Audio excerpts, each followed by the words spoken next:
అక్రమ phone tapping కేసులో ప్రధాన నిందితుడిగా భావిస్తున్న ప్రభాకర్ రావును విడుదల చేసిన సిట్ బృందం 2 వారాల కస్టడియల్ విచారణ ముగియగానే విడుదల చేయాలని సుప్రీంకోర్టు ఆదేశం మేరకు శుక్రవారం ఉదయం వైద్య పరీక్షలు నిర్వహించి ప్రభాకర్ రావును విడుదల చేశారు. ఫోన్ అక్రమ ట్యాపింగ్ కేసులో సుప్రీంకోర్టు నుంచి లభించిన అనుమతితో ప్రభాకర్ రావును పోలీసులు సుదీర్ఘంగా విచారించారు. తొలి విడత ఈ నెల 12 నుంచి 18 వరకు విచారించిన ఇంట్రాగేషన్ జరిగింది. దర్యాప్తులకు ప్రభాకర్ రావుకు సహకరించడం లేదంటూ ఈ నెల 19న సుప్రీంకోర్టు దృష్టికి తీసుకెళ్లడంతో మరో వారం రోజుల పాటు ఆయన విచారించేందుకు సుప్రీంకోర్టు అనుమతినిచ్చింది. ఈ క్రమంలోనే గురువారం వరకు ఆయన విచారించిన సిట్ బృందం శుక్రవారం ఉదయం వైద్య పరీక్షలు నిర్వహించి విడుదల చేసింది.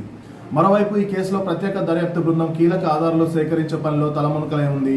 ప్రధాన నిందితుడు ప్రభాకర్ రావు బృందం మావోయిస్టుల పేరుతో పలువురు ప్రైవేటు వ్యక్తుల ఫోన్లపై నిఘా ఉంచి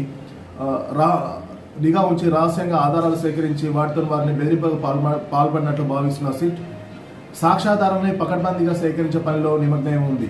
ఈ క్రమంలోనే ఇప్పటికే వాంగ్మూలాలు సేకరించిన బాధితుల్లో అవసరమైన వారిని మళ్లీ పిలవడం పైన దృష్టి సారించింది. సిట్ డక్కన్ కిచెన్ నిర్వాహకుడు నందకుమార్ను గురువారం పిలిచి మరోసారి వాంగ్మూలం నమోదు చేసింది. సిట్ బృందం శుక్రవారం కూడా ఆరా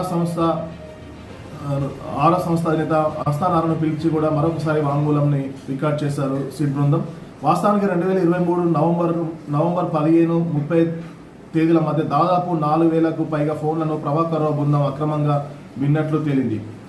గతంలో 4,000కు పైగా ఫోన్లను ప్రభాకర్ రావు బృందం అక్రమంగా నిఘా ఉంచినట్టు సిట్ బృందం గతంలోనే తేల్చింది. వాటిల్లో 618 మంది ప్రముఖుల ఫోన్లను అక్రమంగా విన్నట్లు తేల్చింది.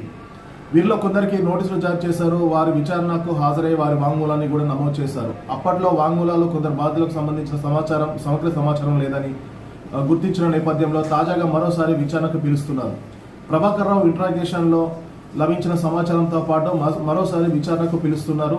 ప్రభాకర్ రావు ఇంట్రాగేషన్లో లభించిన సమాచారంతో పాటు ప్రస్తుతం బాధితులు ఇచ్చే వాంగ్మూలం ఆధారంగా వచ్చే నెల 16న సుప్రీంకోర్టులో నివేదిక సమర్పించాలని సిట్ భావిస్తుంది. మరోవైపు జనవరి మొదటి వారంలో కీలకమైన పరిణామాలు చోటు చేసుకునే అవకాశం కనిపిస్తుంది. గత ప్రభుత్వంలోని రాజకీయ ప్రముఖులకు నోటీసులు ఇచ్చి విచారించేందుకు సిట్ సిద్ధమవుతున్నట్లు తెలుస్తుంది. వీరిని విచారించడం ద్వారా లభించే సమాచారాన్ని నివేదికలు పొందుపరిచి సుప్రీంకోర్టుకు సమర్పించాల్సి ఉంటుంది. సుప్రీంకోర్టుకు 16వ తేదీ నాడు సుప్రీంకోర్టు నివేదిక సమర్పించాల్సి ఉంటుంది. ఆ 16వ తేదీలోపే వీటిని నోటీసులు ఇచ్చి ఎవరైతే గత ప్రభుత్వం రాజకీయ నాయకులు ఉన్నారో వారికి నోటీసులు ఇచ్చి వారిని విచారించాలని సిట్ భావిస్తున్నట్టు తెలుస్తుంది.